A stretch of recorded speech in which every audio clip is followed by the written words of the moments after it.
all this big. Yeah, okay, today's daf is Masech Yevamos daf Tezayin, and today's learning is being learned as a schus. The Elin Neshama of Rabbi Yismach Moshe ben Yehuda Yeshua Akaim, Tzvi Avigdor ben Aaron Elazar, Eva Shlomit bat Chain, and a refuah shleima for Sarah bas Chai Pesel, of Mordechai ben Bela Sheva, Elisha Shena bas Adina Edel, Hadar Sarah bas Pesilea, Yor bas Sarah, Yeshua Bekarav, Shalom Eschan Leah bas Rachel, and Shalom ben Milka Rosa. Today's daf is Tezayin. We are literally holding at the very top on the first line, starting with the very last brisa in the middle of a conversation that relates to whether Beis Shammai, when they argued with Beis Hillel and concluded halachos that are opposite for Beis Hillel, did they actually go outside the Beis Medrash and then do those halachos? Or was it really just an academic debate inside the Beis Medrash, but in the end of the day, they always went with Beis Hillel? We had seen potentially two ways, really potentially four ways. Either there's a machlekes whether they did but like themselves, which is referred to as asu, or they didn't do like themselves, they went like Beis Hillel, which is lay asu. And the discussion earlier in the Gemara was perhaps that machlekes only existed before the Baskol, and after the Baskol they did like Beis Hillel, or that no, even after the Baskol, perhaps Beis Shammai still didn't do like Beis Hillel, and the reasoning would be because lo mashgichen bebaskol, lo mashgichen bebaskol, which would be the idea that Torah is given to us to deal with here in this world, not in Shemayim. Shemayim, it's a different thing. So says the Brisa. First word of the line, Tezayin Amad Aleph Toshma. Come and listen to the following Brisa. Nice simple Brisa, and then we'll have a longer version of it. Very geschmack daf today. Toshma, B'yimei Rabbi Doisa ben Hirkinis. Rabbi Doisa ben Hirkinis was an early Tana. Hutra Tzaras Habas La'achin, and during his time, Tzaras Habas became mutter for the brothers. Dahainu like Beis Shammai. Shmamina asu shmamina. Meaning the assumption here is that Rabbi Doisa ben Hirkinis, he may not necessarily be the one saying this, but it was during his time that the rabbis came out and said, and the assumption here is the rabbis who went in the school of Beis Shammai said that the Tzaras Habas is mutter, means Tzaras Erva, Tzaras Erva is going to be mutter, meaning in the machlekes between Beis Shammai and Beis Hillel, about whether the co-wife of an Erva is going to be chayiv and yibum or not. Beis Hillel says she's not, she's patura, she goes free. According to Beis Shammai, no, she's a regular Yevama, and you're supposed to yibum with her. That machlekes says here, like Beis Shammai, and it seems as if to say that they went ahead and behaved in that way, that Beis Shammai would do that way. So Shmamina, asu Shmamina. So even though we had already seen one or two other examples of brises where it seemed we had a good raya, now the Gemara seems to be saying it more emphatically that the halacha must have been that Beis Shammai acted in accord with their own opinion, which explains a lot of what we've seen, that Rabbi Yeshua was scared to paskin like that because they were going to come after him. Because again, according to what we're saying, by paskening that the halacha is like Beis Hillel, and acknowledging that Beis Shammai did not like Beis Hillel, you're effectively creating mamzerim walking around in the world, because you're saying that according to Beis Shammai, every time they did yibum, according to us, those are major problems. So either way, says the Gemara Gufa, this story, B'yimei Rabbi Doisa ben Hirkinis, the Gemara is assuming that it was actually Rabbi Dosa ben Hirkinis who was the one who said that the Tzaras Habas is mutter. So the Gemara brings the following brisa: B'yimei Rabbi Dosa ben Hirkinis etiru Tzaras Habas la'ach. This was very difficult for the rabbis of that time, obviously because the halacha, generally speaking, was like Beis Hillel, and having this halacha go out in the name of Beis Shammai this way is problematic. Because since Doisa ben Hirkinis was a very chashuv Talmud Chacham, and he wasn't in Beis Medrash so that they could hack with him, talk to him, convince him to rescind his psak, or perhaps convince him that he's wrong in how he's paskening. And the reason why they couldn't get to him is because ve'enav kamum milavam lebeis hamedrash. He was an older man; he couldn't see very well, so he wouldn't come to Beis Medrash very often. So they had to trek out to his house. Sounds like he lived a little farther away from where they lived.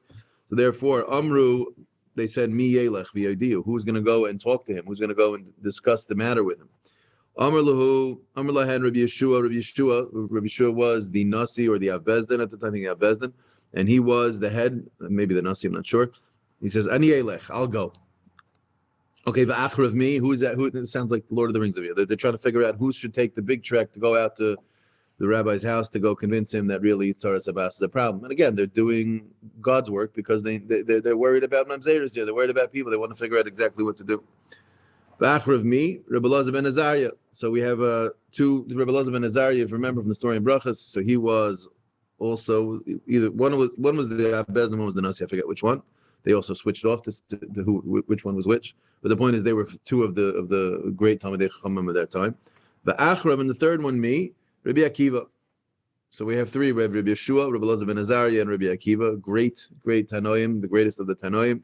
Halchu ve'amdu al Pesach Beis. So they took out, they got on the road.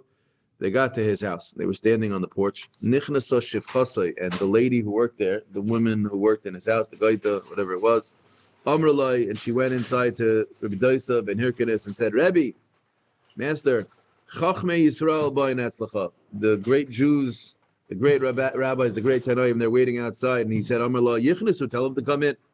V'nichnasu, they came in.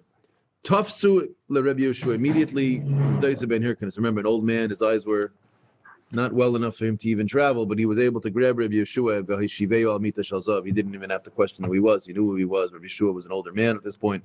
So therefore, he was able to recognize his old Chava, Rabbi Yeshua. He said, please come sit on this golden chair. He showed him covered as he is the Nasi, so he let him sit. Omer lei Rebbe, he said, so Rabbi Yeshua said to Doisa ben Hirkanis, and Morlo Talmidecha achar v'yeshiv, tell to the other Talmidim over here, meaning these other Chaver that I've come with, please have them sit as well. They're Chashav Talmidei Chachamim, they are Talmidim, they look up to you. Omer lei mihu, so pointing to Rabbi Elazar ben Azariah, he says, who's this guy? Rabbi Elazar ben Azariah, he says it's Rabbi Elazar ben Azariah. Omar v'yesh ben la'Azariah chavereinu, meaning Rabbi Elazar ben Azariah is the son of Azariah. So this is Rav Doisa explaining to Rabbi Yeshua, who was more of a contemporary in age, saying, Azariah, our good chaver, the great Rabbi Azariah, he has a son? Kara alav hamikra hazeh, and based off of that, he quoted the following pasuk from the end of benching, right? Which was saying to him, Nara Yisi, I was a child, Gam Sakanti, however I've become old. Wow. Veloy Ra'isi, have not seen Tzaddik Nezav, a righteous person that is left. V'zarei mivakesh lachem, that his children should be requesting bread. The Hainu, a Tzaddik's children will always have what to eat. So he was referencing the fact that Rabbi Elazar ben Azariah not only was his Azariah a Tzaddik, and therefore Rabbi Elazar ben Azariah a Tzaddik, but Azariah was also a philanthropist. He was a big gvir, he was a big usher, he had a lot of money, and what it was saying is, the Gemara talks about all of these unbelievable like representations of his wealth and how much stock he would give and how much taxes he had to pay. Like if you want to know how rich a guy is, he tells you I pay $1 billion in taxes. You know what I mean? That and rich people don't pay a lot of taxes. So if he's paying $1 billion, he always got a lot of money. So it's over here. It goes into depth in the Gemara how rich he was. Yeah, it talks about different. But this is so he was pointing out. He says, "Oh, if you're the son of Rav Azariah and you're Rav Elazar ben Azariah, then this pasuk fits you guys well. Not only were you tzaddikim, but also." But either way, Tafsu v'Yeshiva Yal Mita Shel Zav. So you also provided for him to sit on a golden bench, meaning showing him covet. What's the point of this Gemara? We'll get to it at the bottom. Yeah. The discussion of the Gemara. Yeah, this is not an ADD Gemara for sure. This is no. The Gemara is basically just an elongated version of the first brisa, which was they went and they heard that this Rabbi Dosa ben Hirkanis had said that Tzaras Abbas's mutter. We're going to get there. So Amrlei Rebbe. So he said, Rebbe, Emerla Talmidech Acher v'Yechsha. Okay, but you have a third person, Rabbi Akiva. Tell him to sit. Amrlei Umihu, who's this guy? Akiva ben Yosef. So Rabbi Yeshua says it's Akiva ben Yosef.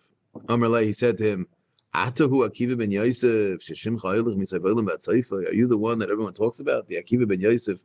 The Moshe Rabbeinu said that if you had this Akiva ben Yosef, you gave the Torah by me. Why didn't you give the Torah by him? Shev b'ni Shev, he says, please come and sit. Now you'll notice he doesn't tell him to sit on the golden bench. He just says, go take a seat, like he pulled over a folding chair, maybe. I don't know. He didn't give him and the pashtus is because Rabbi Akiva was very young here. If you make a cheshbon, this is Rabbi Akiva ben Yosef. Akiva ben Yosef is Rabbi Akiva. Yeah. How are you considering very young? Didn't he start at 40? Yeah, so it's compared to the other ones. The other ones were so old that you could barely see. Rabbi Akiva, I mean, they just make cheshbon. It's just based on when he was alive and how old he was at the time of the Churban. Wasn't he 40 when he became from? 40 when he became, Shomer learned. It's not clear. Yeah. But you have to sort of work it out. You started the line at 40, right? I think so. He was a sharp guy.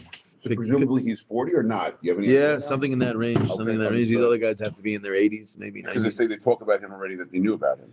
Yeah, he must have immediately. Right. He was after the learning. Yeah, it must be he was already reputation, whatever it was. How long did they live, the Tanaim and Amoraim? I don't know. Less than 120. Yeah. What? Okay. No one lived after 120 after Moshe Rabbeinu? No, I mean, I'm sure there have been like stories, I but understand. I understand. Right. God, I understand. Go on, sorry. says the Gemara back. Shev b'ni Shev, so come sit. He says, and not only should you sit, Kamoischa Yerbu. Let me see if I can double do this. No, I can't read it at the same time. Kamoischa Yerbu b'Yisrael. Like you, there should be many more in Klal Yisrael. So you see, obviously, he respected him. He told him to sit. Either way.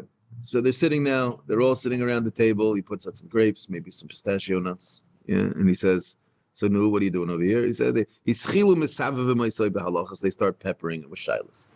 What do you think about the sugya in Yevamos on Ayin Hayam and Beis and the machlekes over there between Rabbi Elazar and what are you going to tell me? What's this? What's the halacha when a Jewish man has a beer with a Goyish woman and then the child converts? Do we consider it like it's like his child and not like it? They started asking him a bunch of different shilas. Why did they do that? Why didn't they just come out straight up and say, Tzar Sabbas, did you say it? Did you not say it? Like, what are they doing here? So obviously, I think on a very balabatish level, I think they wanted to get the honest truth out of him, meaning to say, of course he wouldn't lie. But if we remember from the earlier Gemara, we saw that when they asked Rabbi Yeshua, so no, what's the halacha by this Beis Shammai and Beis Hillel case? He was very uncomfortable with giving them psak. He didn't want the people from Beis Shammai coming and chasing him and tossing him in a river, because if all of a sudden he says the halacha is like Beis Hillel, that basically means I'm telling you that all of these other ladies are going to be creating mamzerim.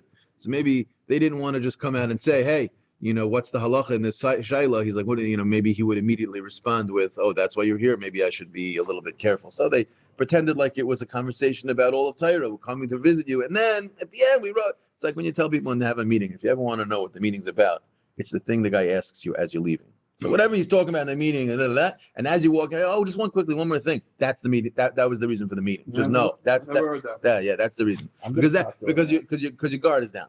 Your guard is down as you're walking out, and he gets you. Right? Yeah. And so now just take it the other way. If you have a meeting and you want to get something done. Yeah. Okay. So either way. So says the Gemara. So they were mesaviv oisei b'halachos achi higiu l'tzaras habas until they eventually somehow they pushed the conversation towards the sugya. Amrulay, they asked him, Tzaras Abbas Mahu, what's the halacha about Tzaras Abbas? Amr Lahen Machlekes B'Sham Beis Hillel. He informed them as if they didn't know. I think Kumedumani that it's a Machlekes B'Sham Beis Hillel. Very, halacha kedivrei me and taku, like who's the halacha like? As if again, like they don't know it. Amr Lahen halacha Beis Hillel. So you're telling me the halacha is like Beis Hillel, but we heard in your name all the way back over where we're from over there that Amr Lei v'haloi mishmecha Amr halacha Beis Shammai. Didn't you once say that the halacha is like Beis Shammai? He said to them, Amr Lahem, 1 second. You heard in my name that Allah is like Beis Shammai about this Tzaras Abbas? Dosa shematem or bein hirkenes shematem? When you heard the psak halacha, you hear it in Dosa, my name, or did you just hear it in the name of Ben Hirkenes, the son of Hirkenes? Meaning Dosa has brothers. Meaning Dosa is Dosa Ben Hirkenes. Well, there could have been Joe Ben Hirkenes, Bob Ben Hirkenes. Did you who did you hear it in the name? I got a lot of brothers. So he said to them, Amrulay Chaye Rebbe, we came out all this way. We swear we didn't know. Stam Shamana. We didn't hear it actually in the name of Reb Dosa Ben Hirkenes. We heard Ben Hirkenes. Amrulahem, he says, Ach Katan Yeshli. I have a younger brother. Who is this younger brother? Very sharp guy. And the Lashon of Gemara is very strange here. Bechar Satanhu. He is a son, or he's a Bechar Satan. He's the Bechar of the Satan. That's what it sounds like. He's saying that he's very sharp and very stubborn and not easy to convince. Wow. Now, the Maratz Chayes over here and the Ein Yaakov, the Rabbi will get to Mitzvah, they changed the girsa. They say I don't think they have an actual girsa change, but they say it doesn't make sense.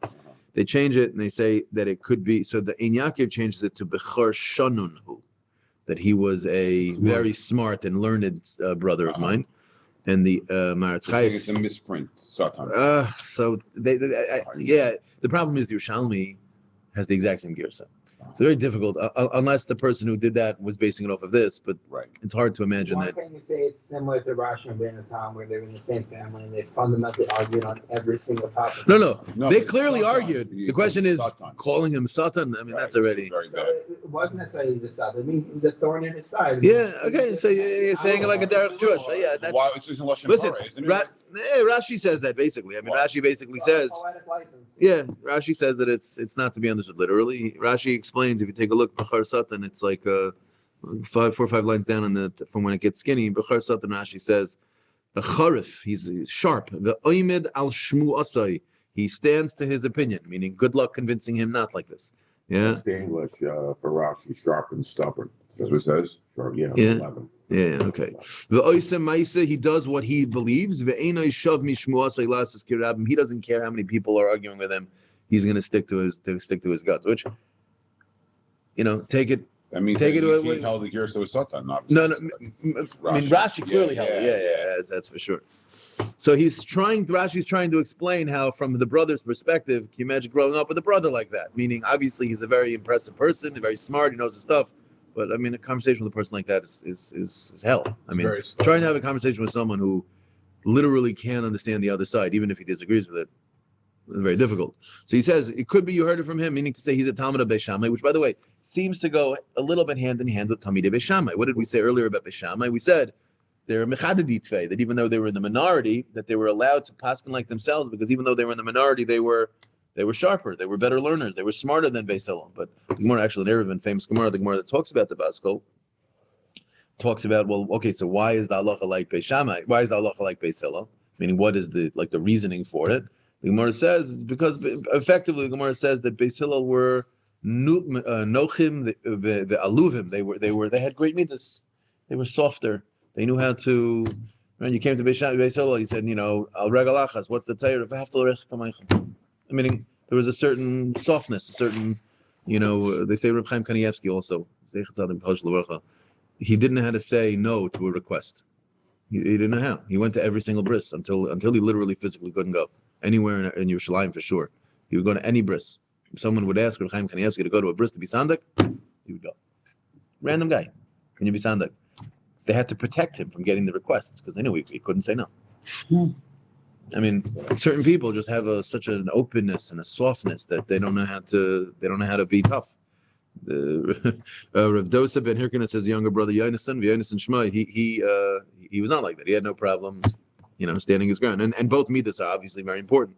But either way, V'humi Talmidei Shammai, he was from the Talmidim of Shammai, which again makes sense. He and his chevra were like that. And he said to them, if you're gonna go try to convince him to rescind his psak, or you're gonna try to convince him to take it back, be very careful when you go speak to him, because he will burden you in discussion.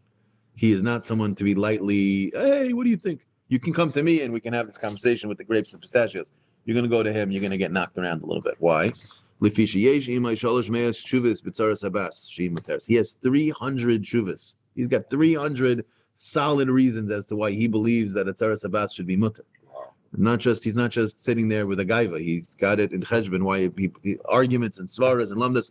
I forget where they say it from. That he came up with, or no, legit arguments, whatever they are. Hard for me to explain because to me, it's just a story. But or documentation or Masorah from the past. Could be that, but if it would be that, it would be hard to refute that. Meaning, if let's say the Masorah was that it was always Taras Abbas Mutter, and he just has proof of that, it would be very difficult to make the argument that we shouldn't follow that. The Masorah should be like this. You're just.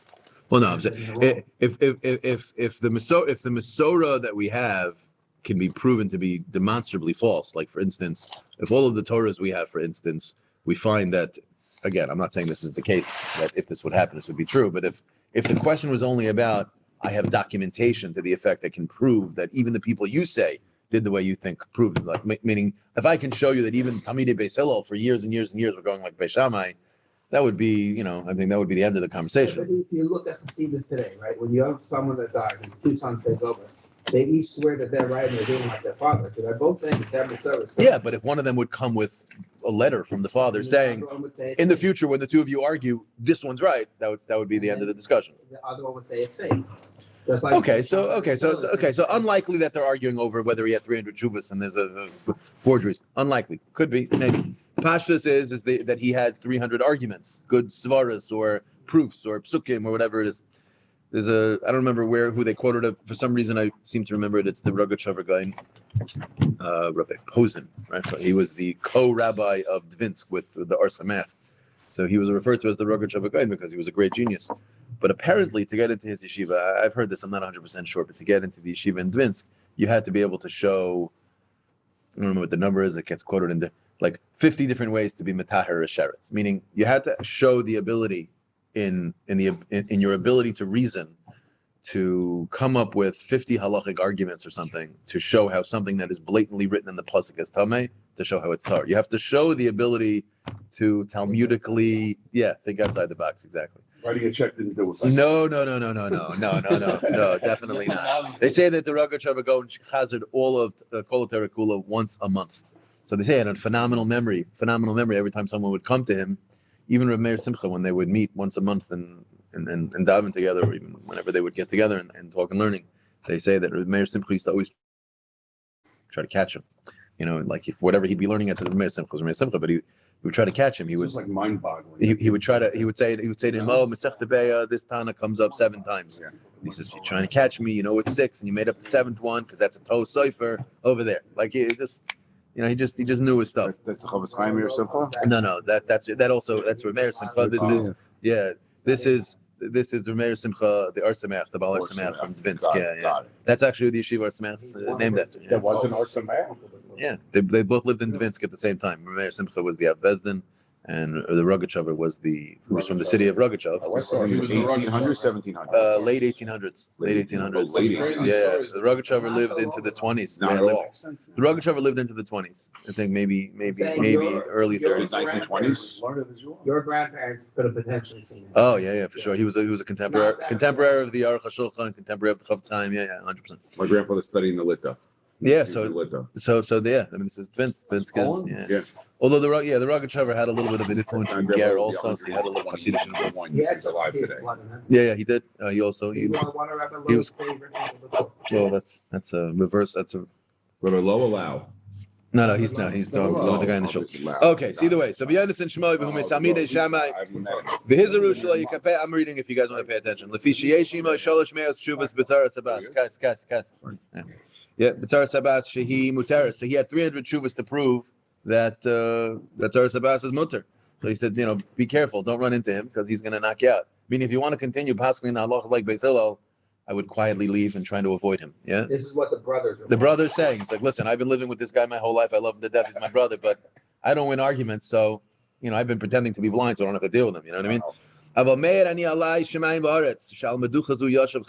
He says, don't be persuaded by his 300 arguments because I'm telling you, and this is a little bit like what you're saying, that I'm telling you, Al Shemayim V'aretz, I swear, Shal Meduchazu, on this pedestal over here, Yashav Chagai Hanavi from the latest of the Nevi'im, he stood over here, a great prophet. He's talking about many, many hundreds of years before this, the Amar, and he said the following 3 things. Shlosh Advar. First thing he said, Tzaras Abbas Asura. So first thing he said was basically, although Beis Hillel didn't exist yet, he said, the halacha is that when you have Reuven and Shimon's married to 2 ladies, and one of them is a relative of Reuven, the tzara is asura, because we darshan litzura. That's the first thing he said. So this is Chagai Hanavi telling us that's the halacha. Now you might say, Lo b'shemayim. Who cares that Navi said that halachas like that? We're not interested in hearing when a Navi says. What's that? Yeah, could be. You're right. Could be he said it as a in Echanim. So that's the pash. The pash is even though it's Chagai Hanavi saying the following 3 halachas, Chagai Hanavi didn't become a Navi by being an Amaretz, meaning he also knew Torah. So the second thing he said was Ammon v'Moav ma'asr and ma'aser ani b'shvius. So we'll get into that in a bit, but basically that 7th year? Wow. What's that? In the 7th year, so it's definitely. Yeah, this came up I think in Chagiga. We learned this a couple of Masechtas ago. I'm gonna have only had some laws like in the land of So it comes basically what it was is when we entered Eretz Yisrael the first time. So Ammon and Moab were considered part of Eretz Yisrael because we conquered it, and the way it worked was that as we conquered, that land became kadosh as a din of Eretz Yisrael. But when we were kicked out, when we lost the Beis Hamikdash the first time, what we say is Kitcher Rishona, the kedusha of the Beis Hamikdash did not last, and therefore the lands that were consecrated as Eretz Yisrael the first time around, when we came back the second time, those lands we conquered became holy again, like Eretz Yisrael, and those lands we did not. So Ammon and Moab they could have conquered, and they chose not to. They made a deliberate attempt to not give it the status of Eretz Yisrael. For this reason, amongst others, we'll see in the Gemara exactly what it is. We'll get to it. Yeah, we learned it. Yeah, I remember. I remembered it when we got to it. So bad. No, don't. So okay. So what's the third thing?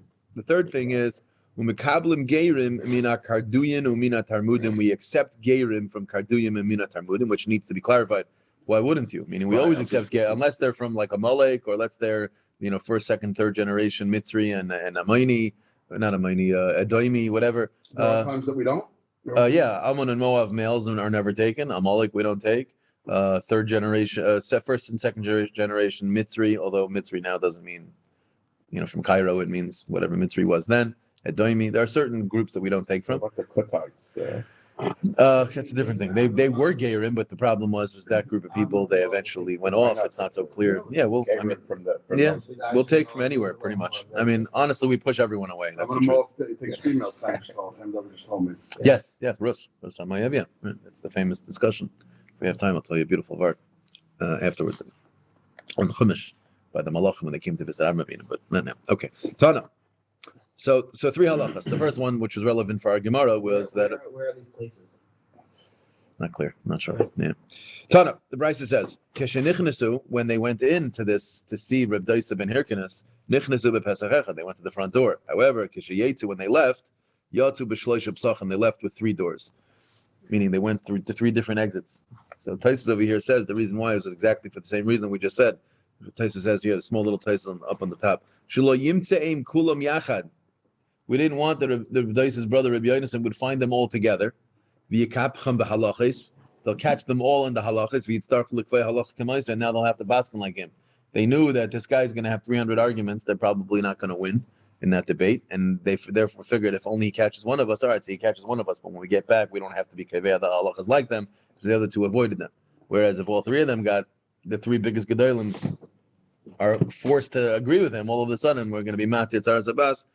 Which again, very interesting. I'm not going to go into it right now. It's not a conversation. But what does this mean? Are you telling me that if you're learning in base matters and 300 and I give you 300 reasons why my psak is the correct one, that you're not going to listen to me because your rabbi says, well, I heard from this rabbi that the halacha is not like that. I mean, it's just hard for me to wrap my head around. I mean, that's literally what we're saying over here. Beis Shammai and Beis Hillel were considered inferior in learning on some level to Beis Shammai, and yet we passing like Beis Hillel. Meaning that's obviously the case. It's just a very difficult thing to wrap your head around. You're sitting and you're talking, and I ask you a question, and you answer it so stark, but yet I say to you, I don't care how strong my question is. I don't care how good your answer is. My question's better. It's very stubborn. I mean, that seems to not be the derech of getting to the emes. The way to get to the emes is I ask a question, and if you have a good answer, I'm like, oh. If I don't have any more questions, then I tend to go with what you say. That's generally how the debate and an argument works. It's a longer conversation. Why is it that we don't? Why are they running outdoors to try to avoid hearing these questions? It sounds a little bit not like the derech hatayr. Say it needs to be understood. Taisus, I think maybe that's the reason why he has another teretz. Taisus says, "Inam yatzu begimel psachim." He says, "Adarabba." They went out with 3 separate doors in order to run into them. They wanted to debate him, meaning they weren't running away from the 300. So the Taisus has the 2 sides. I don't really understand the first side. But either way, says the Gemara Weiler. Says that the reason why the game were accepted was because there was questions. There were mamzerim. Their moms are the can't take care. Yeah, Weiler the Gemara. Yeah. Paga Boyer Rabbi Akiva.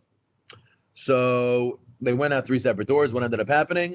Rabbi Akiva was the one, so he got the younger one. The 2 older Talmidei Chachamim, the more experienced ones, they were able to escape. But however, on their way out, Paga Boyer Rabbi Akiva, or if you learn like the second answer in Taisvus, they were all looking for him. Rabbi Akiva was the one who found him. Are you happy when Chaim David has to leave already? No, I like when he stays. I like when he stays. What I really would love for him to do is to take a Gemara, sit down and open it up and learn with us. But that's one day at a time. With you 1-on-1? I don't know. That'd be something to watch. Yeah, that's what I say in order to get him to leave. I said that's what I say in order to get you to leave. If you want, I'll make it hard for you. I'll come Shabbos morning. Even better. Listen, I finished the daf. You're making it hard for everyone else. I have bar mitzvah Shabbos. That's the problem. Actually. So he asked him. So what happened over here? So what happened? Rabbi Akiva. What happened? So Rabbi Akiva found him as he's leaving. And remember, what are we talking about over here? Tzaras Abbas. And they came down to figure out what the halacha is. And Reb Dosa ben Hirkin said, don't worry, halacha is like Beis Hillel, and don't be nervous. Chagai Anovi said so, but be very careful not to run into my brother because he will definitely make it difficult for you. And sure enough, Rabbi Akiva ran into him, actually, and they had a dialogue. Ve'ukmei and Rabbi Yonasan ben Hirkinus won, meaning he was able to convince him, not necessarily that Rabbi Akiva was going to change the halacha, but Rabbi Akiva had no responses. Amar Loi. And so Rabbi Yonasan ben Daisa says to him, Atahu Akiva, you're the Akiva, the exact same thing his brother said. You're the Akiva Sheshimcha Eilach Misayf Eilam Batzayf, and I'm going to read it the way I think he said it. You're the Akiva. Oh my god. You're the Akiva that everyone talks about. Oh, see, something. There's like Ashrecha shezachisa l'shem. Good for you that you have a good name. V'adayin he got the l'royeh bakar, but you're not even like a shepherd of cattle. Oh my god. To Rabbi Akiva? To Rabbi Akiva. The Again, Rabbi Rabbi Akiva was Akiva. slightly young here. Right. Wait, want to hear the anivas? The anivas of Rabbi Akiva. Amar lai, Rabbi Akiva responded back. You're right. V'afilu l'royeh tzayin. I'm not even like the shepherds of meaning. That's why they repeat the story, by the way. Yeah. For the answer, not for the question. Yeah. Not for the trash talk. We're not trying to. It's We're not. the answer. We're getting more enjoyment out of the trash talking, but really, it's to see the Rabbi Akiva, the godless of Rabbi Akiva, that the anivas that he had to say, you know what, I hear you. And again, you have to understand. Just think contextually. He just got the floor wiped with him, right? The guy just. He thought he's like, I can handle it. I'll talk to him. Torah yesh. I got to go learn it. I got to speak to him and learning. And if he makes me feel stupid, he makes me feel stupid. Rabbi Akiva was looking to, let's assume, like the second Teretz. He wasn't trying to run away. The birds who burned. No, that was the birds was Rav Yochanan ben Zakkai. Oh, got it. Yochanan ben Uziel, Rav Yochanan ben Zakkai, I think. Yeah. Those are the two Talmidim of Beis Hillel. Correct. But either way, so that's the story. So the point is that we saw a brisa. The brisa says the halacha is like Beis Hillel. We know the halacha is like Beis Hillel from other places. But did Beis Shammai do like Beis Shammai? Of course, Beis Shammai did like Beis Shammai. And look, when you meet someone like Rav Yonasan ben Hirkanis, you understand why. This guy's not going to be convinced. He's got 300 rayas that he's correct. I mean, do you know of a human being that has 300 solid arguments that all different arguments, and all of the great men of his generation, when come to talk to him, he gets to wipe the floor with them? Is this guy really going to be like, oh, you know? Now, I was thinking, it could be. This is just something to think about. The Gemara in Eruvin does say the reason why we're kaveh the halacha like Beis Hillel is because of midos, meaning it's very clear that Beis Hillel had the ability. The way the Gemara says it, I think, is that Beis Hillel was softer in the way they dialogued. They would also always quote the opinion of Beis Shammai. So when someone would come to them, they would say, well, Beis Shammai says like this. And they would always say Beis Shammai first. And then they would say, but we say like this. Meaning they had a covet that they had. Now, again, Chas V'Shalom to say that Beis Shammai did it. Right. Beis Shammai certainly was like in the Svarim, they talk about how Beis Shammai is din and Beis Hillel is rachamim. What's another famous machlekes Beis Shammai Beis Hillel is, what do you say when you're dancing by chasana? We sing the song Kala Noah v'chasuda. When they ask you, how do you dance in front of a kala? Do you say how beautiful she is? How beautiful she is? That's what Beis Hillel says. Kala Noah v'chasuda. Wait, we say the same thing by everyone? Every single bride is beautiful? Every single bride is a tzaddikas? No. Beis Shammai says if she's not, you can't sing that. That's shekem. You can't lie. You can't just. Beautiful. Oh, okay. So you'll say whatever the truths are that the Bali Musar say, but the point is Beis Shammai and Beis Hillel are having a very serious machlekes. How do you dance in front of a kala? Meaning Beis Shammai is saying, I don't care if she's going to be insulted if she doesn't get the song. You can't lie. It's blatant lying. Beis Hillel says, and Beis Hillel actually has a response. The Gemara says, the Beis Hillel says back to Beis Shammai, he says, you're right. If someone comes to you before a purchase and he asks you, should I get this? Should I buy this? 100% honesty. We're talking after the purchase is done. If someone comes to you and says, what do you think of my new car? Oh, it's the greatest thing that's ever happened. I don't think I've ever seen him. Make him feel bad. What are you going to do? Make him just feel bad that he bought the wrong thing? Meaning maybe if they would have their argument about, hey, I have a shadchan over here. What do you mean? If you see a baby, oh my God, it's so beautiful. The baby's born. There's nothing you can do about it already. Like, yeah. I know people like that. I mean, if we're talking about the shadchan, if we're talking about the shadchan and the shadchan, you're asking the shadchan, what do you think? You have to pretty be honest. It's probably an obligation to be Although honest. there's a sefer that says the word shadchan, shin dalet chaf nun, is an acronym for sheker dover, they lie, kesef notel, and take your money.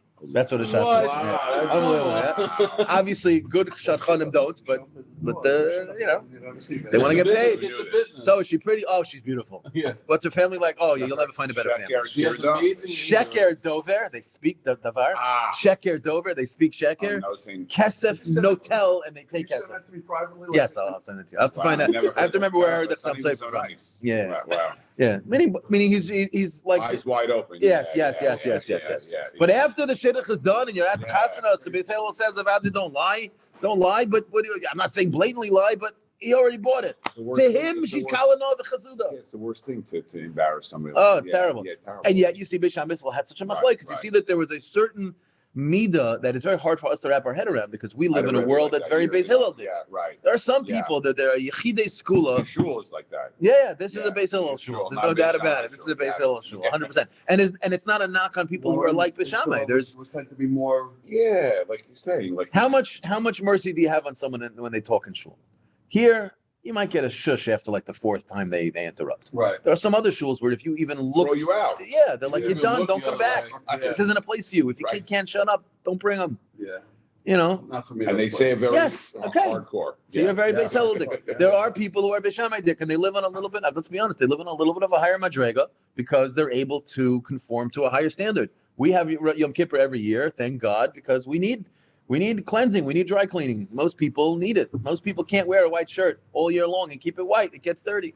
Because we're all sinners. We're all sinners. Because we're all sinners. It's Cool. good. Better way to say Rather, that. you gotta hurt. Hey, Tony's doing it later. What's it? I'd rather, Let's go back to it. I'd Let's go rather back. laugh with the sinners than die with Yeah, the saints. yeah, something like come that. on, Okay. There you Isn't go. there a thing with Reb Meir, right? You know, looking at Yonason, that he was such he Reb Meir, Reb Meir, Look, that he could, even when something was wrong, he could convince people that it was right, and that's why we don't poskin, like yeah. I don't know if it was Rameir, but that might make that sense. was Reb Meir. Yeah, I know. Meir Balinese. No, yes, Rameir is Rameir Balinese, correct. Didn't he write the Mishnah?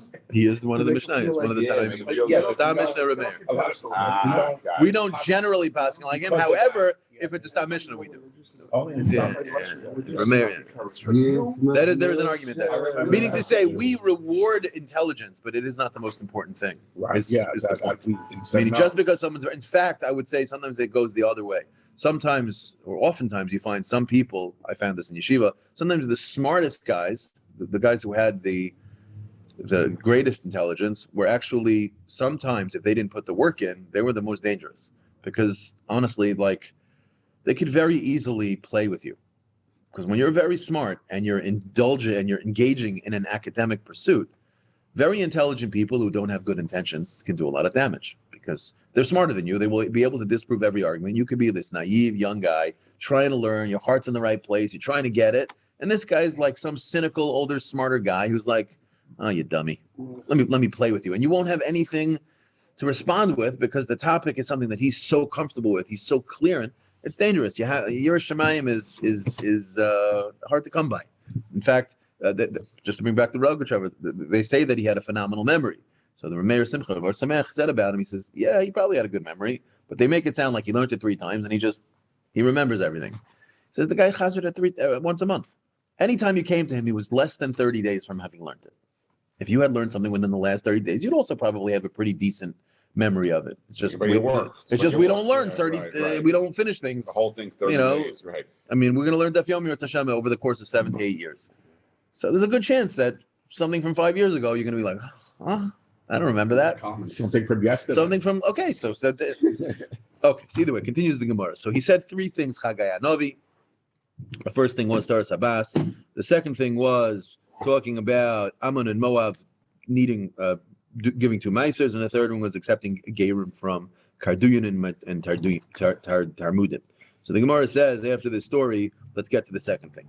Ammon and Moab, Maser and Meiser, Ani B'Shvias. This is like 1, 2, 3, 4, about 8, 9 lines down from where it starts to get wide, middle of the line. Ammon and Moab, Maser and Meiser, Ani B'Shvias. So just a little bit of a background to this Gemara.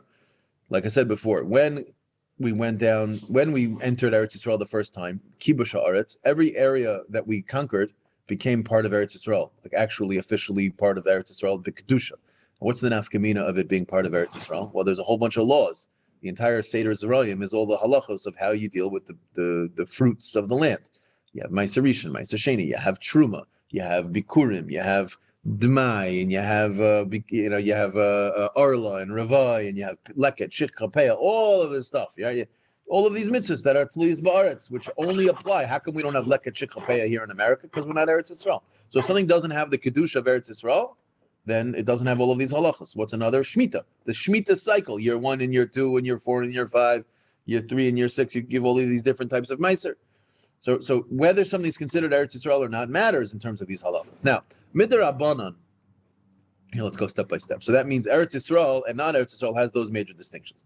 Now, when we conquered Eretz Yisrael, anything we conquered became Eretz Yisrael. However, when we lost the first Beis Hamikdash, the Gemara's opinion, we're going to be quoting in a minute, is of the opinion that Kedusha did not retain, meaning to say that it needed to be reconstituted as Eretz Yisrael the second time when we came up, meaning when Ezra and Zerubbabel came up from Bavel to come to Eretz Yisrael for the second Beis Hamikdash, anything that we sort of overtook in terms of controlling the lands became Eretz Yisrael. And so therefore, since we knew that, we were very deliberate in choosing which areas we would include and which areas we did not.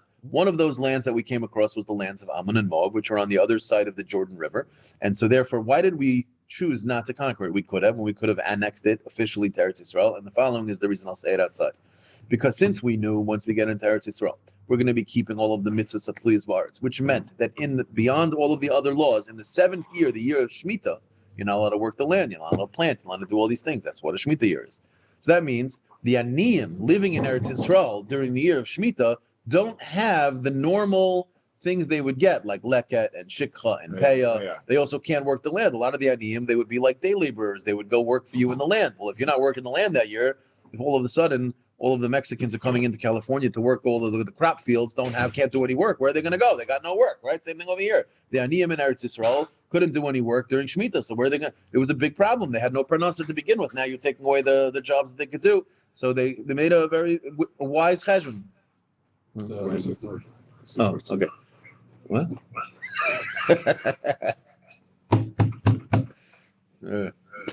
It's like the Matrix, It's like a glitch in the Matrix. Okay, so when as we were coming in, we said we got to figure out a way to help these aniyim. So what did we do? During a Shemitah year. So we said the following thing. The first thing we said was, it's Ammon and Moab, we're not going to annex Eretz Yisrael. We're going to leave it as Chutz La'aretz, so that during Shemitah year we can work the land.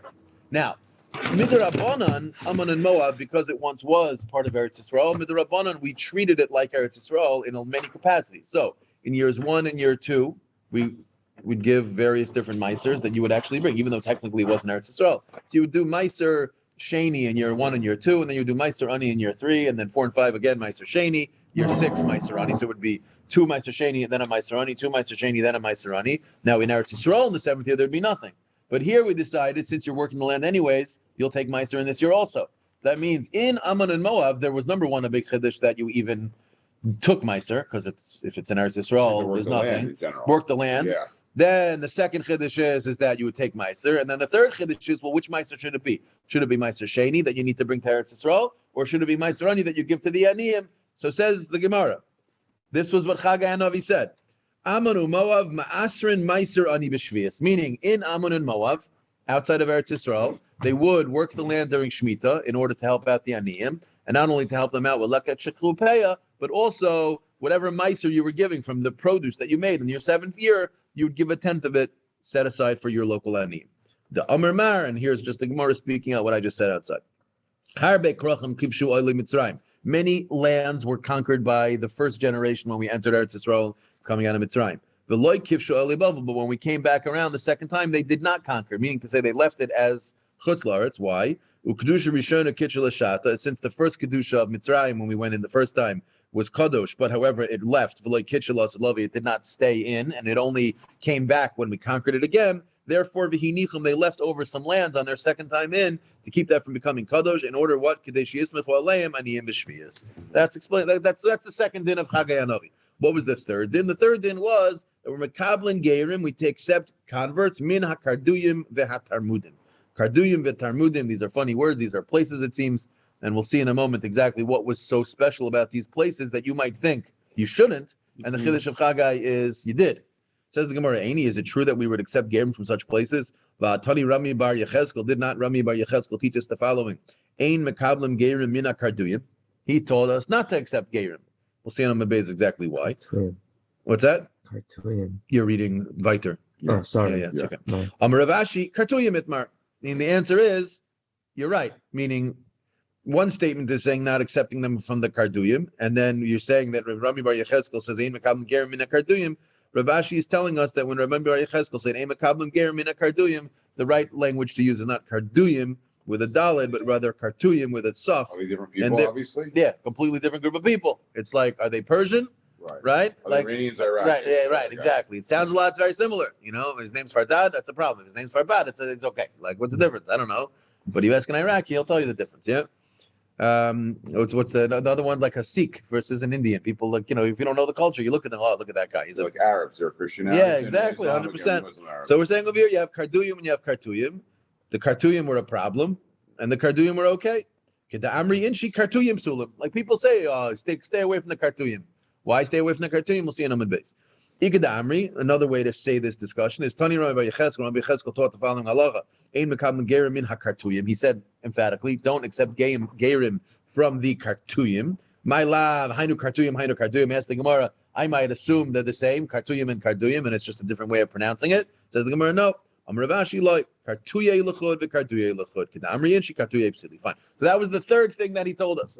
Says the Gemara, Rabbi Yochanan v'Sabia, the Amri Travaya. Rabbi Yochanan and V'Sabia, they both said the following thing: Ein mekablim gerim min tarmudim, which is consistent with nobody. We said 2 seconds ago that Chagai said accept the gerim from the Talmudim, and it comes along Rabbi Yochanan and says don't. Meaning, whatever the reason why Chagai was telling us to accept the gerim, Rabbi Yochanan seems to say not. For the Gemara, Rabbi Yochanan Hachi, is it true that Rabbi Yochanan said that you should not accept the gerim from Talmudim? V'hatanan, like Gemara says in Baba Kama and the Mishnah in Nida, Kol haksomim haboyim min harekem. Rekem is a place. Rekem is a place. The assumption of the Gemara here is that Rekem is a place that is filled with goyim. Although there might be some Jews there, generally it's a mostly goyish place. So before we go through this, let me just explain something over here. It says Kol haksomim haboyim min harekem tahirim. What is a kesem? So kesem, just a very quick overview of Hilchos Nida for a moment. If a woman has blood, a flow, from an actual flow from her time of Nida, that's not what we're discussing here. She's a tummy midaraisa, nothing to talk about. Her the begadim that get blood on it, tummy midaraisa, nothing to talk about. Afterwards? 1 second. A guy who has a flow, a woman, Got it. minatora, there's no Nida. Meaning halacha lamaisa, the tumah doesn't exist by a guy. Midarabanan, we said that the beged, clothing of a non-Jewish woman that had her flow, her period flow on it, is tamei midarabanan. The halachas are complicated, but for our sake, just let's assume that it's tamei midarabanan.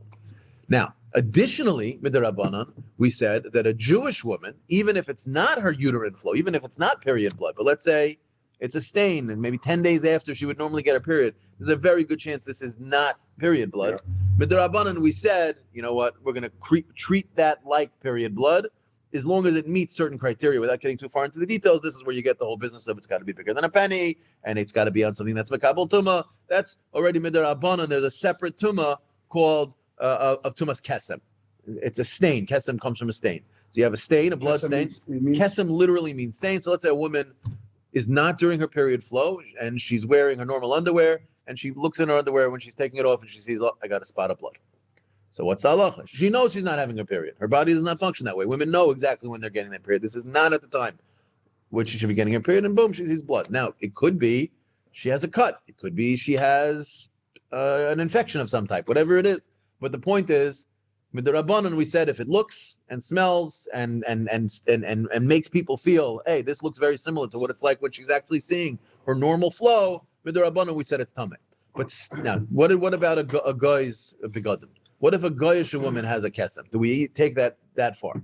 So again, min haTorah, a regular woman's flow is tameh min haTorah, and so therefore min Rabbanan, we said a stain is going to be a problem. But a guy min haTorah, her flow does nothing. It's only min Rabbanan that her flow is treated like a tumah. So we're not going to make a derabanan on derabanan. So that means that if I find a beged that has a small stain, let's say it's the size of a penny, do I have to be concerned? Well, it depends. If I'm finding it, if it's a city that's filled, if it's on Woodmere Boulevard and all the people everywhere, I have to be concerned. If I pick it up, maybe it's going to be matama this ochel, or it's going to be whatever the tumah is. Or no, can I assume I found it in Wichita, Kansas, and it's all filled with goyim, and so it's not a big deal. So says the Gemara.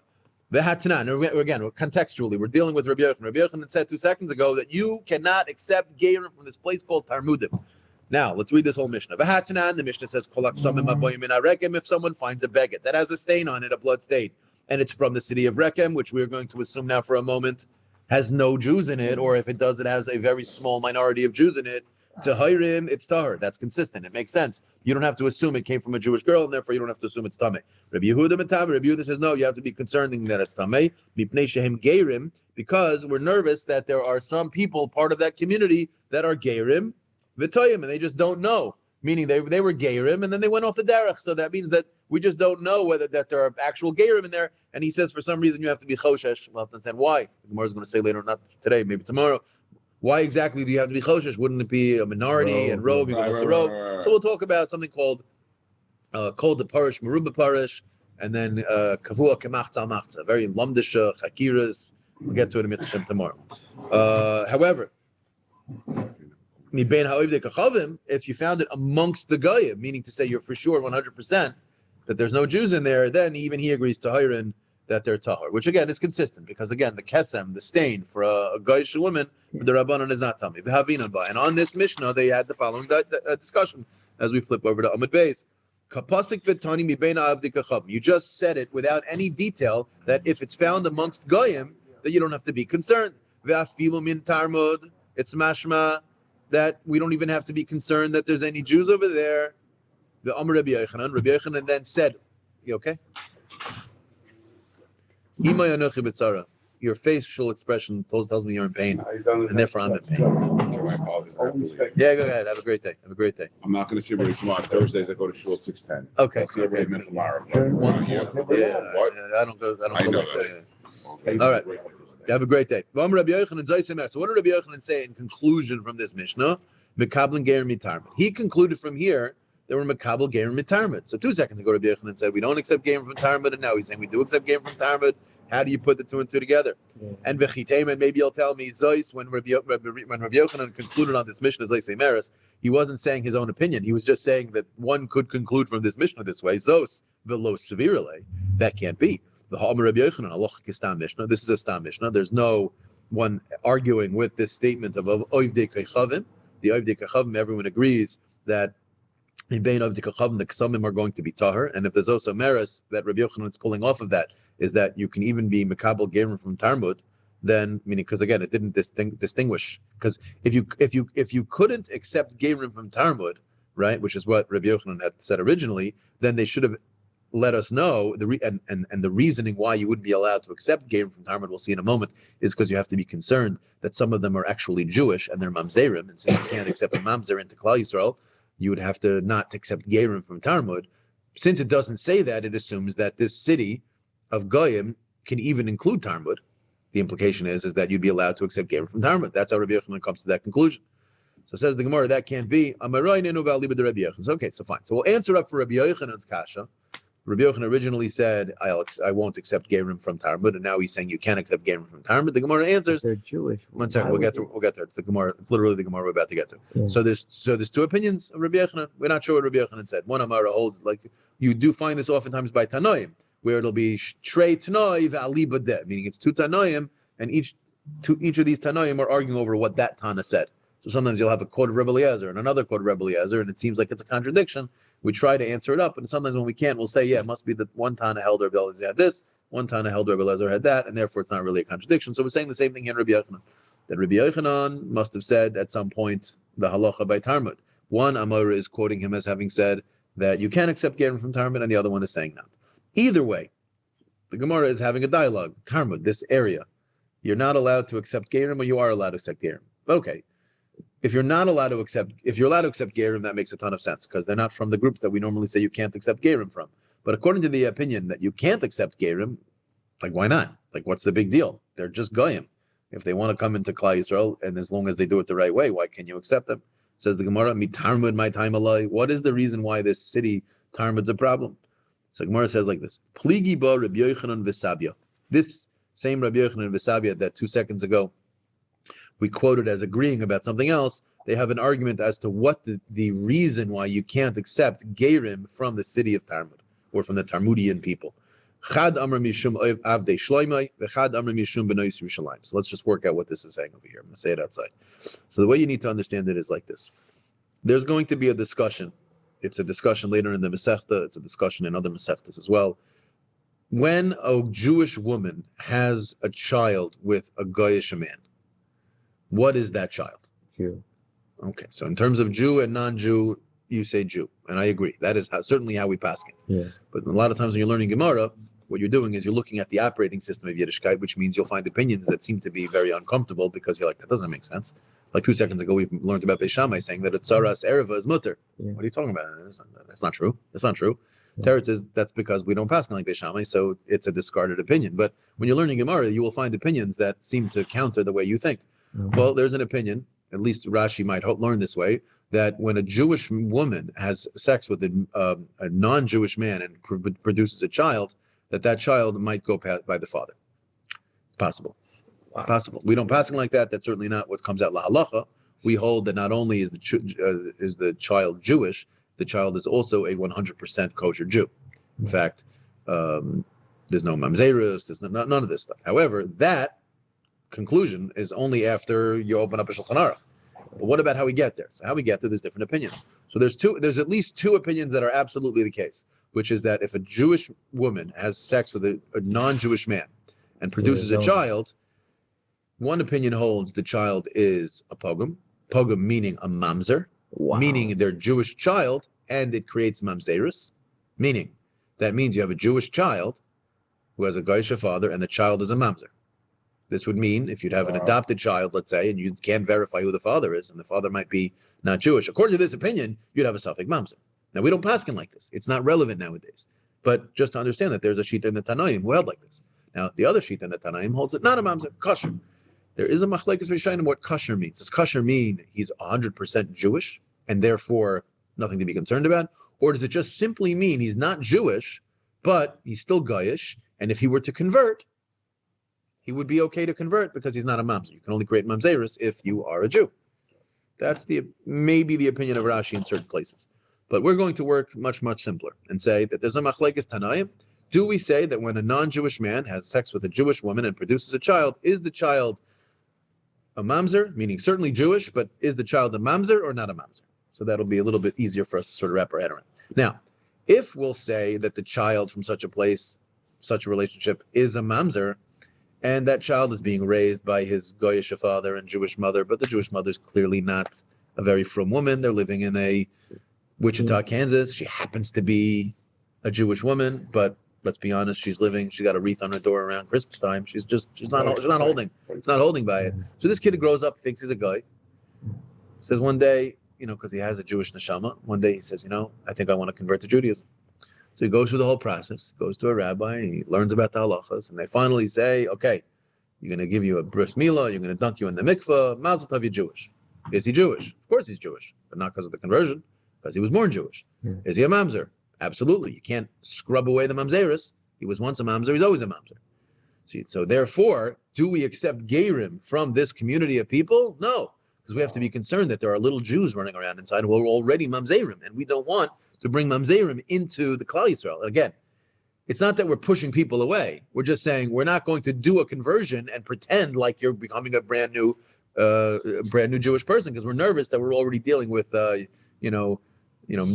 used merchandise here. So not fair to that God. Well, mamzerus in general is unfair. Hashem doesn't create a fair world. Once you get past that, Judaism becomes a lot easier. But if you're stuck on that, that's going to be a challenge. But yeah. What, the things aren't fair? Yeah. I mean, in life, that's generally the case. Yeah. Mamzerus is not fair. What did he do? His parents messed him up. You have to take him to Libya. This is just an emphatic example. You have to take him to Libya. You have to enslave him. It's a mamas. Yeah, it's a complicated one. Yeah. So it says I want to finish that. Yeah, and then afterwards, if you have questions. So Chadam Mishum Abdi Shloima. He said that. So they're not really arguing. They're just arguing over what were the goyim that actually made these children in Talmud Jewish. Was it the Avdi Shloima? Shloima Melech had Avadim. Those Avadim were Avadim that were Knainim. They were not Jewish, and so therefore, then it seems in this the way Rashi brings it is that they did it b'kayach, meaning they might have raped the women. Whatever it was, the point is, and again, you have to understand something. We're not just talking about that kid. That kid is a mamzer. That means that when that kid, let's say it's a girl, she's a mamzeres.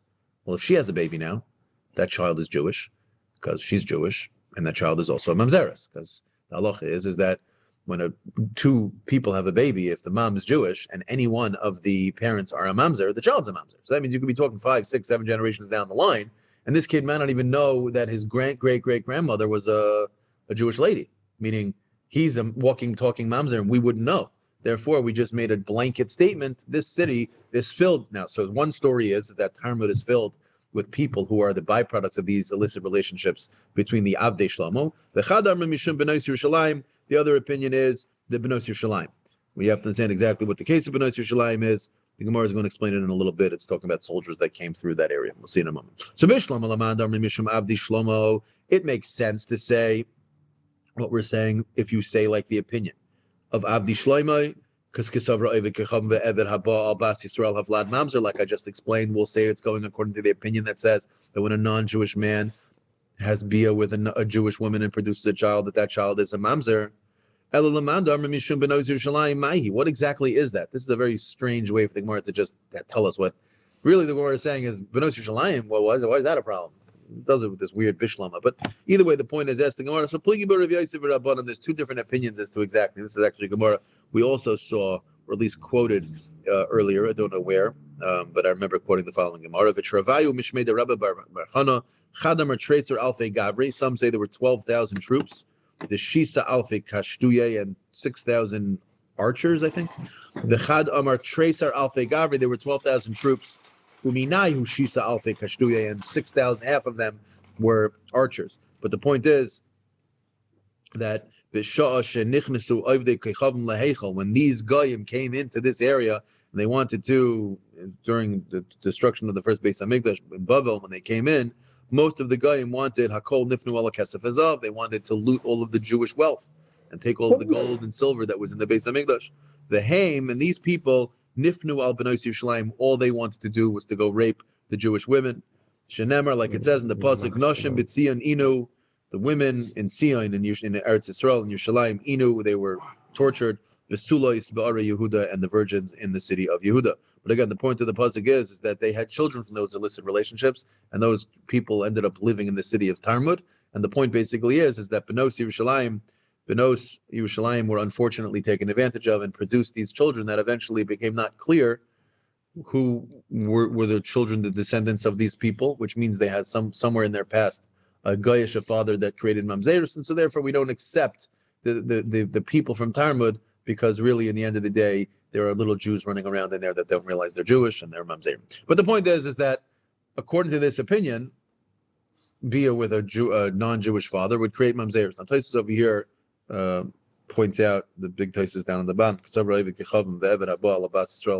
we won't go through it, but Tosfos over here touches on why exactly would this create Mamzeris? Meaning normally, let's ask it like a Lamda Shal Yeshiva Shachakira. Why is it that when you have Bia with Chayve Krisos, that the Vlad is a Mamzer, right? If you have Bia with, let's say, your mother, your sister, your wife's sister, any of the 15 Arayas that we listed, or the 6 that we listed lay in the Mishnah, why is it that if you should break the Torah and go sleep with that woman and produce a child, why is the child a Mamzer?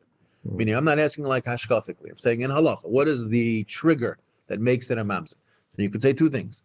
One thing you could say is the Aveira, the Chomer of the Isser, that since it's a very, very chashuv Isser, it's very, very serious Isser, that in halacha creates the Mamzeris. The other way you could say that it's not the Isser, it's the Tfisas Kiddushin. If I'm with a woman who I have no Tfisas Kiddushin with, and I produce a child with a woman who's no Tfisas Kiddushin, doesn't mean I have to be married to her. I'm not saying that in order to make a Mamzer, what we call a Mamzer in American terms, a bastard, it just means out of marriage. But is it the lack of the ability to be Tfisas Kiddushin with such a woman? With such a woman, since it's not possible to have marriage, the child with such a woman is a problem. So which is it? Is it the Aveira that causes it, or is it the lack of Kiddushin? Don't pick an answer. I'm just pointing out that there's a Chakira. Tosfos addresses this, and he says, because he's addressing, how is it possible to say that Bia with a guy, it's not clear that there's even an Isser min HaTorah to sleep with a guy. And this is, I know it's not a publicized piece of information. It's not clear that the Torah says you can't sleep with a guy. Number one, the only reason why you're not allowed to sleep with a single girl is because Bepashtos. Kanayim in public, there's an Isser. The story with Pinchas, where he shoved the spear through is it Cosby Zimri, right? So he went ahead and because they were fornicating in public. So when you're doing it in public, so there's a halacha that Kanoyim, those who are strict for Ladvar Hashem, you have a mitzvah to kill these people because they're making Chil Hashem publicly. But if a man and a woman are in private and they're having bia and it's in private with a Goyish woman, or a Goyish woman with a Jewish woman with a Goyish man, it's certainly not a good thing. But it's not clear in the Torah that it's Asur min HaTorah to do that. Now, that does not mean it's a good thing. It doesn't mean the byproduct of that relationship is a healthy thing. But I can't point into the Torah where it says you can't do that. I can tell you why you're not allowed to have premarital sex. This chatin ban means marriage. Does that necessarily mean the act of bia itself? Not so clear. The machlokes rishonim whether it's aser min hatayra or not. And if it's aser min hatayra, it's zichron out of kares. You're definitely not chayv kares for it. Taisus asks, Taisus holds it derabanan. It's the only reason why you're not allowed to sleep with a guy is miderabanan. Taisus says, how could it be that sex with a Jewish man, which is only aser miderabanan, creates a mamzer? Our Gemara says, a Jewish woman with a Goyish man, which is only aser miderabanan, meaning certainly a kohen with a grusha doesn't create mamzer, and that's aser min haTorah. And you're telling here, and this is the so Tosfos says it must be that what creates the mamzeris has nothing to do with this chomer of the Isser. It's the lack of the ability to have tfisas kiddushin. And since you can't have tfisas kiddushin with a guy, that's what creates the mamzer. Tfisas kiddushin is the ability to marry. If a goyish man hands, a ring to a woman and says "Harei mikudeshli" in front of Adam, no kiddushin. Hold a second. Tosfos is logically he's making. You got to read Tosfos before you say that. But according to what you said, meaning according to what is on my understanding of what you said, Tosfos is logically inconsistent. Meaning, why don't you just tell me what the logical inconsistency is? I'm trying to verbalize what's going on in my mind.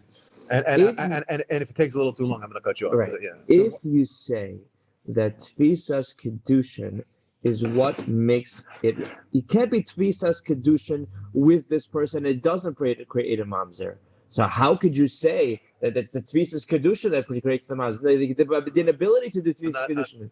I'm sure in your head it made sense. I didn't understand it. You can't marry a non-Jew. Correct. So if you produce a child, it should be a mamzer. That's what he's saying. But we know it's not. Why do we know it's not? This opinion because it's derabanan. No. But you can be tfisas kedusha and it's derabanan. Respectfully, you're not understanding what I'm saying. Okay. Tosfos is trying to explain the opinion in the Gemara who holds it as a mamzer. Yeah. Why would it be a mamzer? Right. So Tosfos has two sides. If it's the problem that the problem is the isser only midarabanan. Yeah. So that can't be it. How could the opinion who holds it's a mamzer hold that the reason why it's a mamzer is because you did such a terrible isser? It's not aser min haTorah, according to Tosfos. It's only midarabanan. So Tosfos says, therefore, it must be that what creates mamzeros, at least according to this opinion, is the fact that marriage with such a person can happen, and that's the concern. Meaning, and there's a lumbus to that. There's a logic to that. What is a mamzer? A mamzer is basically a physical representation of a relationship that shouldn't exist. Meaning, really, you went ahead and you contorted the rules of nature, and you went ahead and impregnated a lady. But this is a relationship that Hashem says you can't have tfisas kiddushin with. It's not possible. That really means what Hashem is saying, that in the pneumius of life, these two people should never be together. And yet there's a physical manifestation. It is. It's specifically because you went ahead and you messed with the fundamentals of the way the world is. You went ahead and did something that Hashem says, not just that you shouldn't do, Hashem says you can't do it. This is a relationship that cannot exist. You try to make tfisas kiddushin in a goyish woman or the other way, a goyish man with a woman, doesn't work. We don't go by that. We don't go. No, you can't. No. Time out. Slowly. Yeah. You cannot marry a woman who's goyish. That we do hold. No, I'm saying the baby, the mom. It's not a mom. Yes. We don't go by that. It could be. I understand. Yeah. Tosfos is trying to understand the opinion who holds like this. This is why I started the whole conversation by saying, oftentimes we are introduced to ideas when we're learning Gemara that seem so fantastical, because to us in the world of halacha, we only know what comes out of the Gemara. After it's closed, how do we act? But studying the Gemara, sometimes you come across opinions where you're like, huh? This is one of them. Here we're saying that you can create a mamzer just simply by, so we're trying to understand why. So I'm just pointing out that how much of creating a mamzer is dependent upon the lack of tfisas kiddushin, how much of it's dependent upon the isser, that's not clear, but that would be one explanation of why that's so. Finish your thought. You were like, there's an isser between, a guy and a Jew. Mm-hmm. And then you were saying. Well, what I was saying, no, I was just trying to explain Tosfos' opinion. Tosfos' opinion would be that this Shita, this Tana in the Gemara, who says that a baby that comes out of this relationship as a mamzer clearly can't be because of Aveira. No, you were going to finish the thing, I think, about a Jew and a Jew. If I was to, two Jews had premarital. Well, yeah, that's just the flip side of it's also. I'm not sure this is what I was going to say, but this it's very obvious if two Jewish people, let's say a kares, I can't make kiddushin with my sister. Yeah. So it's a mamzer. Yeah. That's what I'm saying. Tosas would be saying that would be the understanding, not because bia with her is a kares, but rather because I can't have tfisas kiddushin. Okay. And think of it this way: by yibum, it's the same thing. Once the mitzvah of yibum says that I'm allowed to be miyabem, my brother's wife, so it removes both the isser and removes the tfisas kiddushin clearly, because now I can be married to her. What about some random woman? You just, Oh, I think now I know what you. Okay. yeah, you were. What I was about. Okay, yeah. So why is it that a non-Jewish? So I'm saying a non-Jewish woman is not even asur min Torah, but a single Jewish woman is asur min Torah. Why? Single Jewish A woman. pnuya. Where's this right there? So it's not actually asur because of who she is. It's asur because of what she is. The general assumption is that a pnuya is a nida, right? They're not going to the mikveh. Single girls don't go to the mikveh. Since they don't go to the mikveh, they're a nida. And if they're a nida, that's also bekaris. Now, granted, it won't create mamzeris because it's the one kares that does not create mamzeris. It's a special exception. That's The reason why bia with a single Jewish girl is problematic, significantly more problematic than bia with a guy. She went to the mikveh, they weren't married. Oh, so now you're already getting into a much bigger conversation where you have people who, again, when someone knows halacha and starts to play the game, you could start getting, well, Rabbi, the whole reason why you can't do, why do I need a blech? I need a blech because they're nervous I'm going to go stoke the coals. Well, I don't got coals in my oven, so I don't need a blech. The whole concern was that the flame was going to go down. My stove isn't going down. I don't need a blech. You could come up with Rabbi, electricity didn't exist here. You're saying it's because of this. Again, you have to be very careful. Once you start knowing halacha, your shemayim doesn't come with it. You can create major problems. But either way, it says the Gemara Weiler. So they're arguing. You say like the Chazon thing. He has no. Well, yeah, we'll go back to it. We have a lot of questions, but let's cover some ground. So the Gemara says like this: Amar Rabbi Shmuel bar Nachmani, Amar Rabbi Yonasan. Once we're quoting psukim, let's quote some more pasuk. Pasuk zeh Sar ha'olam Amar. Rashi says Sar ha'olam here means an angel, a malach. I'm not exactly sure what this Sar ha'olam was. He was the Sar ha'olam, the I don't know. I don't know what the Gemara is even telling me here. It's an angel. What's the pasuk? It's the pasuk we quoted earlier. We are in the third wide line of the Gemara. Third wide line. Third wide line. That's the narrow lines. Third wide line. Of the Gemara. Okay. Yep. Pasuk zeh Sar ha'olam. The following pasuk must have been said by an angel, meaning to say, and he proves it. What's the pasuk? Nara Yisigam Zakanti. What's the pasuk again? We say an invention, right? Nara Yisigam Zakanti, right? I was once young and now I'm old. V'lo ra'isi tzadik nazav, and I have not seen a forsaken tzaddik, right? V'zarim mivakish lechem, and it's that his children are looking for bread. It's no longer true. Okay, let's read the Man Amrei. Who was the person in the pasuk was talking of this? If it's talking about a Kadosh Baruch who is speaking, can you say that he became old? There's no time by Hashem. That can't be. Ve'ela David Amrei, Tehillim, right? So it's David HaMelech who was saying. The implication is that David got so old. Mikoshish kulehai. David HaMelech didn't die so late. He lived to 70. He wasn't such an old man. 70. My father's 70. Can I know her another 50 years? So it's like stark, yeah. Ela shmamina sar ha'olam amr must be that since we don't know who said it, it must have been a malach. Again, what's the point of this Gemara? I have no clue. But it's very interesting Gemara. Let's move on. Once we're quoting from Shmuel bar Nachmani, let's quote a little bit more. Rabbi Yonasan, my dichsiv. What's the pshat in the pasuk? Pasuk says in Eicha, we're going to quote two psukim in Eicha now. Yodoi poras tsar al kol machmodeha. What does the pasuk mean? Ze Ammon and Moab. It's referring to Ammon and Moab. That b'shah shenichnasu avdei kachavim laheichel. When all of the other goyim were coming in and feasting on the destruction of Eretz Yisrael, Yerushalayim, hakol nifnul kesef izav. All of the other goyim were like, okay, let's go take all of the Jewish wealth. Veheim, but these lowlives, Ammon and Moab, naflu al Sefer Torah. They went and found the Sefer Torah in the Azara. Amru, and they said, Zeh shekasav, this thing that is written inside of it, La yava yamoini umayavi bekal Hashem, this thing that says that we are no longer allowed to come into Klal Yisrael, Yisaraf Bey should be burnt.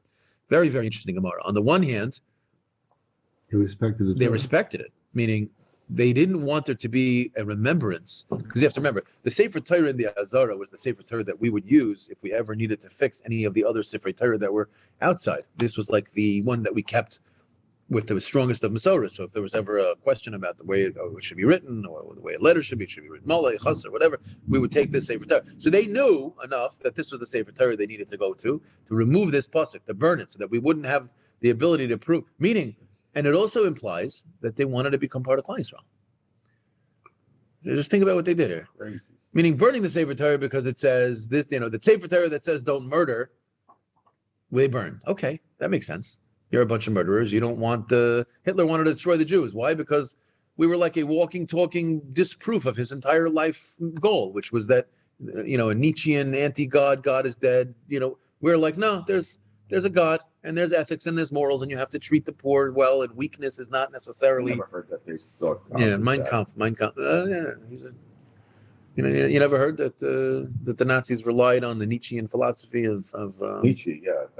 not that Nietzsche himself, Nietzsche he derailed the fact that we were becoming a godless people. But the point is once you remove God and once you remove the people of God from the world, well, guess what? People are going to start doing terrible things. And you try to destroy the Jews, all of a sudden the whole world goes to whatever, hell in a handbasket, right? But the point is that here you're talking about a different thing. Here you're saying that Ammon and Moab went in and they wanted to destroy the Sefer Torah. Why? So that they could join Klal Yisrael. It's just a very amazing. I'm not even 100% sure how to articulate what the godless here is. On the one hand, they did a terrible thing, and they were unique. But in a certain sense, there was a spiritual desire for them to be part of Klal Yisrael, and they were saying, "We can't stand that. We can't." Unless you'll say very poshut, it was embarrassing. It was embarrassing to them that the Jewish people looked at them so poorly. But even there, who cares what the Jewish people think? Who cares about these people who are about to destroy their temple, what they think? It's very interesting. Either way, we'll pause over here because the next line starts to talk about a discussion of. Actually, we can. No, one more pasuk over here. Pasuk says, "Tziva Hashem liYaakov svivav tzarav." The pasuk says that Hashem said to Yaakov, "Those who are around you will hurt you." Amarav kigoyin humnio lefum nahara. It's like the city of Humnio, which were filled with Amonim, and the city of Lefum Nara, which was filled with Jews, and that never from anti-Semitism comes for everyone. Either way, we'll pause over there. We'll pick up from Amar Yehuda. Amar Yehuda is going to be discussing the sugya of the Aseres Hashvatim. Very geschmack, but it goes into them. We'll finish the parak tomorrow. First parak Yevamos will be in the books. We'll get back into the heart and soul of Yevamos and Saras and Zikas and everything on Friday. Okay, we didn't finish it. No, tomorrow should be one more. Tomorrow we'll start it a little bit. The income is 6:30. I can read them. We're gonna need the whiteboard soon.